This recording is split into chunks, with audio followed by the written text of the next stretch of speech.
What's up, guys? So, the new Honda electric mini bike. Let's talk about this. I've been waiting for people to actually get them in their hands, release some video before I did my own video on my opinion of them.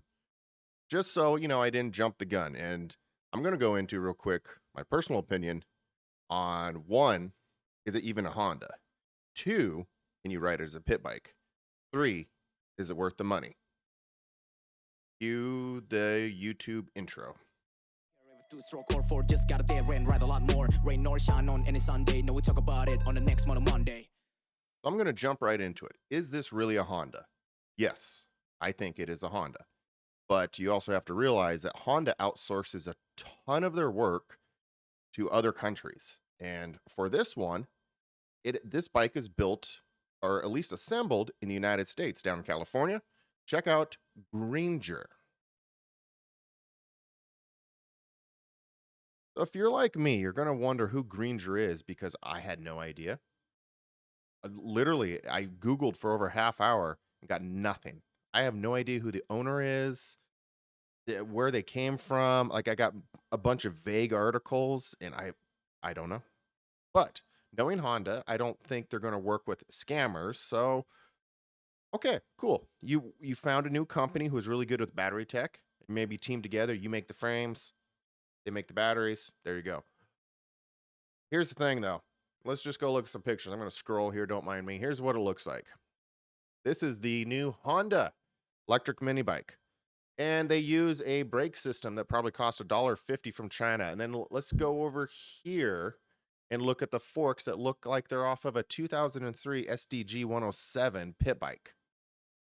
These forks are mass produced in China and they've been doing them for 20 years. And yeah, the wheels, I don't understand the wheel size. The wheel size 1212 is bizarre. Why wouldn't you do 1012 or 1214? We do just 1212? I have not heard of a company doing that since the extreme CR 127 thing that Guy Cooper put out in like '07. Yeah, it's bizarre. Why the 1212? There's no reason for that. I don't I don't get it. There's no real reason for that. And then the swing arm. I don't know if you guys recognize this swing arm, but it's one of the most generic swing arms that is sold on eBay, Amazon, and almost every other pit bike website out there. Then you go to the wheels. They're generic wheels, which of course always come with those Kenda tires and those generic wave rotors. It's the most basic Chinese stuff. I'm sorry, it is. With that said, though, I'm not saying it's a bad thing because let's be real. The price tag on this is almost half of what the Husqvarna KTM gas gases are. It's literally almost half. Does that come at a price? Sure. But I don't think Honda is really targeting this for racers. They are targeting this bike for people just getting into moto, which is a good thing because that is a massive market. How do you get people into moto? Like a mom who, let's say we have a single mom. She lives in a neighborhood or has, an acre of property. Let's say that acre of property, has a kid who watches Supercross and she wants to get him into riding. Well, she can buy one of these, not know anything about maintenance of a bike and not have to do a whole lot except swap out a battery, which is unfortunately $1,000 for a new battery, but still. She just has to swap out the battery and check nuts and bolts here and there, and you're kind of good to go. You don't have to mix your fuel. You don't have to change out a piston. You don't have to worry about a transmission. It's kind of just plug in and go. And I think that's where Honda was going with it. So despite the fact that they used a bunch of leftover Chinese parts combined with some of their own technology, it might actually be a really good thing. But now, can it be used as a pit bike?